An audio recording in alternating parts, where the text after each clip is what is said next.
사실은 지금 깜빵 가 있어야지. 깜빵 가 있어야지, 지금.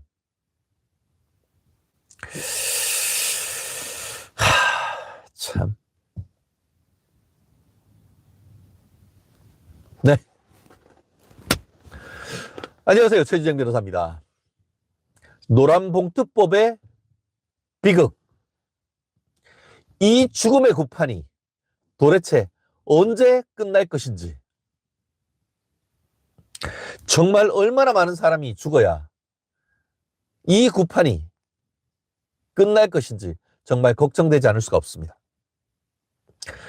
이와 관련해서 CEO 점주들이 가게에 있지 못하고 여의도 국회까지 찾아가가지고 국회 문 앞에서 무릎을 꿇고 제발 살려주세요 라고 민주당 국회의원 나으리들한테 호소하는 이유가 무엇인지 한번 살펴보도록 하겠습니다. 정말 예고됐던 참사가 벌어졌습니다. 이걸 참 노란봉투법 시행에 따른 필연적 결과다. 예견된 참사다라고밖에 볼 수 없던 것이죠. 그제 4월 20일 경남 진주시 CU 물류센터에서 화물차 운행을 반대하면서 차량을 때리고 쫓아가는 3명. 그 3명 중에 1명이 차 밑으로 빨려 들어가서 사망했습니다. 나머지 2명도 중상을 입었습니다. 그 운전자는 민주노총 운송노조 파업에 참가하지 않으면서 다른 회사로부터 대체 운행을 부탁받고 CU에 간편식을 싣고 가던 기사였습니다. 개인 사업자였죠. 그런데 어제 그와 같은 사고로 구속영장이 청구가 됐습니다.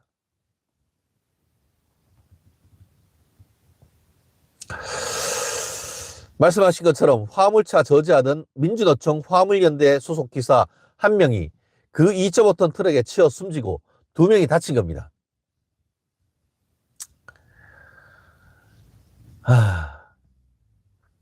그렇게 사망하고 다쳤던 사람들은 CU 운행사인 BGF 리테일이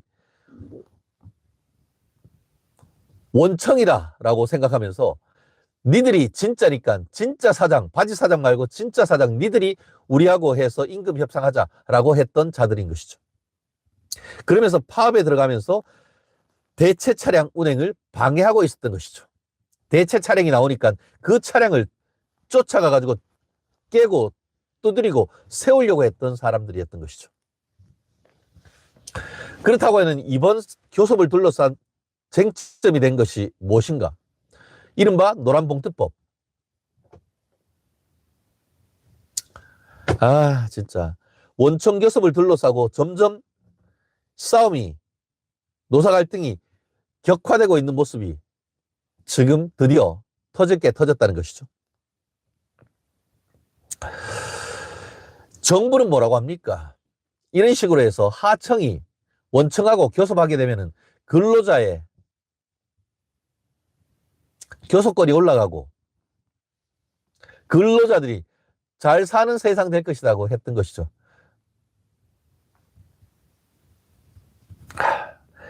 정부가 뭐라고 했습니까? 민주당이 원청업체와 하청업체 간의 교섭의 길을 넓히는 것이다 라고 홍보를 했지만 막상 현장에서는 어느 범위에서 사용자성을 인정할지 법이 너무나 모호하게 돼 있던 것이죠.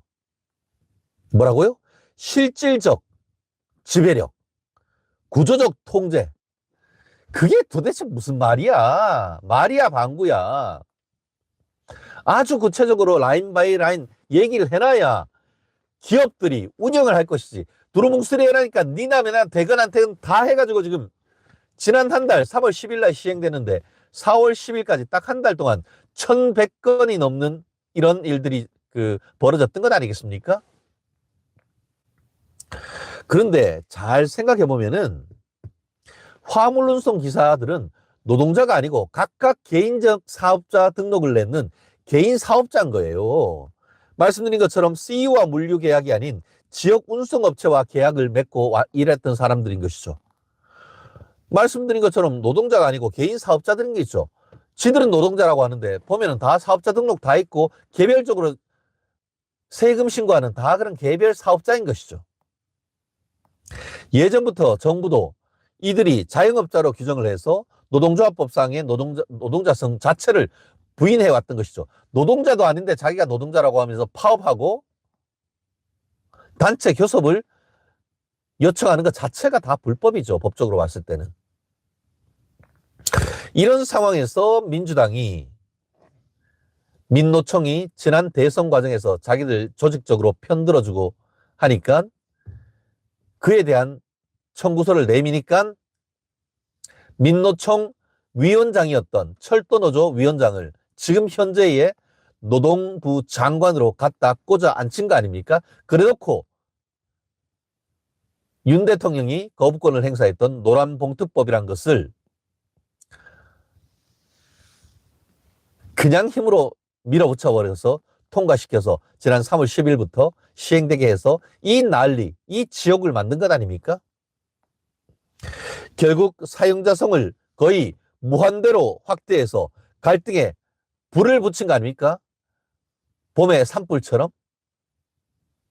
하지만 정작 이런 사고가 터지니까 민주당은 아가리 닥치고 있습니다. 아닥하고 있습니다.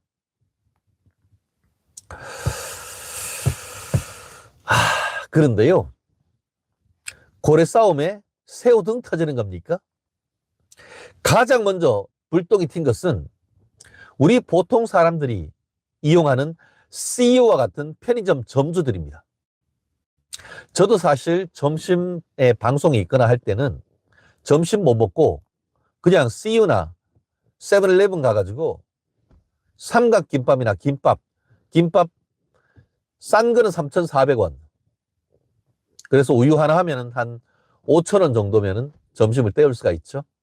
김밥이 옛날에 천냥하우스 1,000원이었는데 저는 요즘은 편의점 김밥도 3,000원, 4,000원 합니다.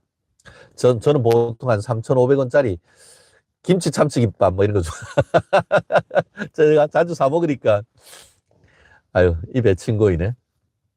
그런데 왜 그러면은 CU 편의점들이 난리가 났는가? 화물연대 같은 경우에는 지금 어떻게 하고 있죠? 안성, 진주, 강원 물류센터에 이어가지고 이게 충북 진천에 있는 CU 간편식 공장, 김밥, 샌드위치, 초밥 이거 만드는 공장을 앞에서 파업하고 간편식 공장을 봉쇄를 해버렸습니다. 그렇게 하니까 여기에서 매일 샌드위치, 김밥, 도시락을 15만 개씩 생산하는데 이거를 생산해도 앞에서 나가지를 못하니까 이게 점주들 매출이 하루에 210만 원 정도에서 160만 원 내지 170만 원으로 하루에 이것을 한 50개 정도 공급을 받아야 하는데 한 개도 제대로 공급받지 못해가지고 지금 문 닫게 생겼다는 거잖아요. 하루 매출이 20% 이상 떨어지면 그 기업 유지할 수 있습니까? 아 정말. 그런데요, 이런 상황에서 노동부의 반응이 진짜 황당합니다. 이자들이 뭐라고 하느냐? 이번 사안은 실질적 구체적 지배력에 기반한 노동조합법, 그러니까 노란봉투법에 따르는 원청 하청 교섭 문제를 넘어선 거다. 우리는 상관없다. 우리 문제가 아니고 CEO와 같은 그런 자영업자들이 교섭권이 없어서 벌어진 일이라는 개소리를 하고 있는 겁니다. 니들이 중소기업부냐? 우리는 노동부기 때문에 이렇게 문제 나와도 나 문제는 아니다 라고 하면은 니들이 면책이 되냐 이자들아? 나 진짜 나라가 개판이야 개판. 이런 게 개판이 아니면 뭐가 개판입니까? 네? 정말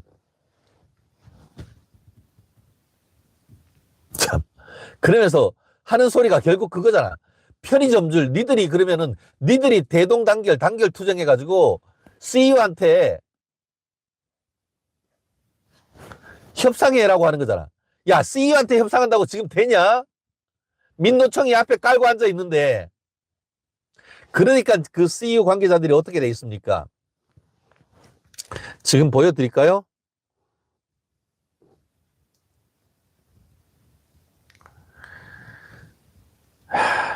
참.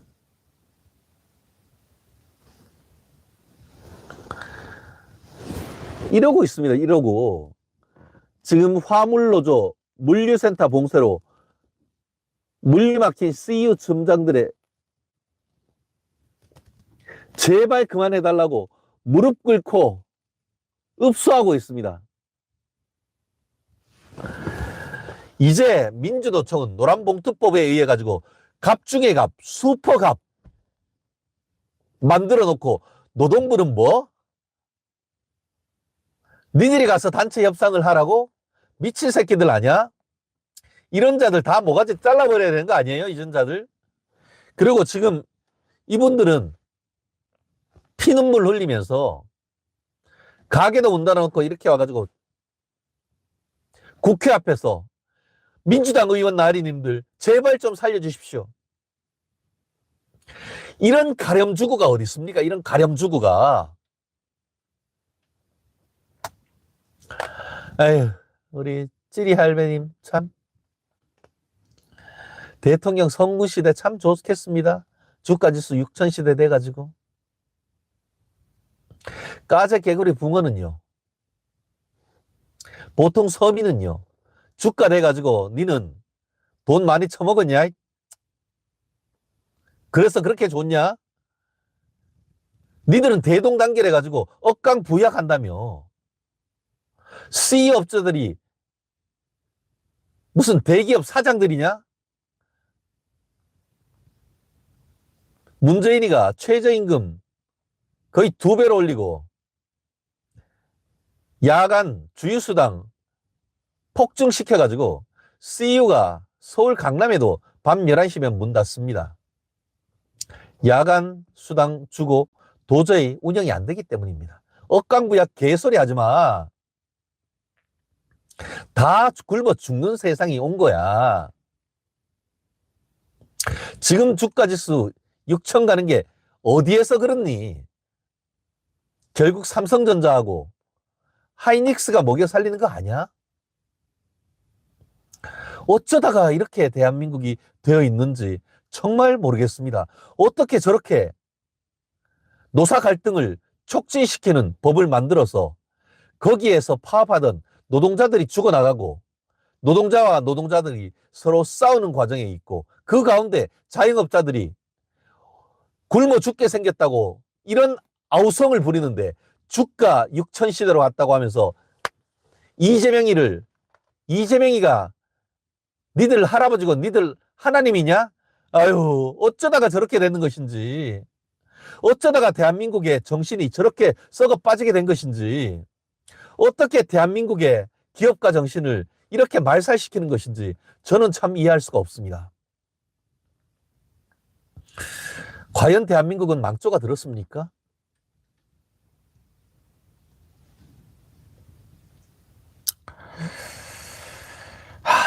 좋습니다. 한번 그러면은 우리 아까 얘기했던 저기 누구야? 찌리 할배님? 찌리 할배님은 강남에 아파트라도 한 채 가지고 계십니까? 제가 이 부분 한번 짚어보겠습니다. 네, 최진정 변호사입니다.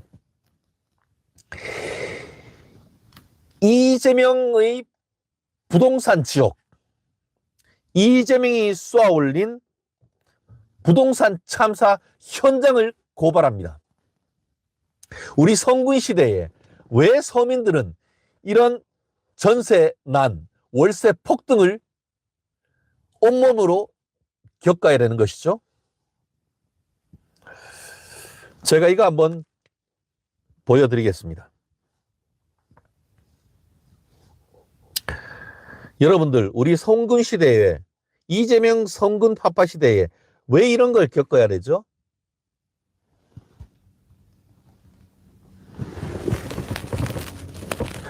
세계일보 기사입니다. 망설이다 1억 뛰었다. 서울 전세 결국 속도가 갈랐다. 뭐라고 돼 있죠? 전세 매물 1년 새 45.4% 폭락했다. 선택지 자체가 사라져버렸다. 라는 내용입니다. 그러면서 갱신 계약이 51.4%, 두 채 중에 한 채는 계속 갱신해버리니까 새로운 전세가 안 나오는 거예요. 1년에 몇만 쌍이 결혼을 하는데 전세로 들어갈 수 있는 물량이 없는 거예요. 신규 공급이 막히면서 거래 속도 경쟁이 심화된 것이죠. 결국 공급은 없고 수요만 있으면 어떻게 되죠? 초등학교 2학년도 알아요. 수요 공급 법칙. 수요가 올라가면은 공급이 없으면은 가격은 올라가는 겁니다. 수요 공급 법칙에 따라서. 너무나 간명한 것이죠. 노무현 때, 문재인 때, 그리고 이어서 지금 이재명 선군 때 언제나 부동산 가격, 전세 가격은 폭등합니다. 그거는 거의 법칙입니다. 왜냐? 좌파들의 이념이 왜 땅을 개인이 가지며, 왜 집을 국가가 가지며, 왜 집이 투자 수단이어야 되느냐라는 탈레반적 사고가 있는 겁니다. 아다시피 지금의 트럼프가 어떻게 있죠? 트럼프는 부동산 개발업자입니다. 한국의 여의도에 63빌딩 옆에 트럼프 타워 월드가 있고, 그 맞은편 한강대교 길 건너편 용산 끝에 한강을 바라보면서 트럼프 월드가 또 있습니다. 트럼프가 대통령이 되기 전부터 한국에 1년에 한두 번씩 옵니다. 본인이 못 오면은 본인의 아들을 보내서 그 부동산 자산을 관리를 합니다. 그 트럼프 월드의 앞에 한국 기업 이름이 있습니다. 대우 트럼프 월드. 김우중 전 대우 회장과 트럼프 대통령이 개인적 친분이 깊었습니다. 그래서 건설업체, 대우건설을 가지고 있던 대우와 트럼프가 합작해서 만든 것이 여의도와 용산에 있는 트럼프 월드 타워입니다.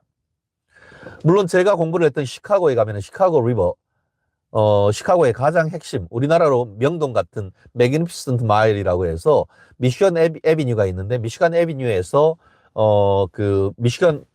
시카고 리버로 한 20분 올라가면은 트럼프 타워라고 하는, 정말 트럼프 미국의 시카고에서 가장 높은 타워가 있습니다.